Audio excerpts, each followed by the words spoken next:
trees that you see close to the water, they're not ordinary. Each and every single palm tree was imported from South Africa at a cost of $10,000 each and every single palm tree. Just in case you're wondering, there are 32 palm trees in total. So I'll let you do the math. $10,000 for 32 palm trees.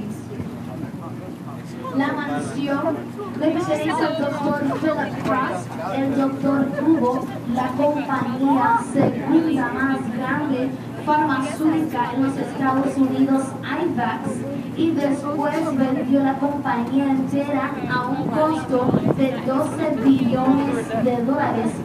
Las palmeras que miran cerca del agua no son ordinarias. Cada palmera fue importada desde Sudáfrica a un costo de $10,000 $10,000 cada palmera. Ya ha ido dañada. Se secaron. Plants and flowers from all over the world, and the greenhouse in the back. I present to you Dr. Philip Frost's backyard. All of this is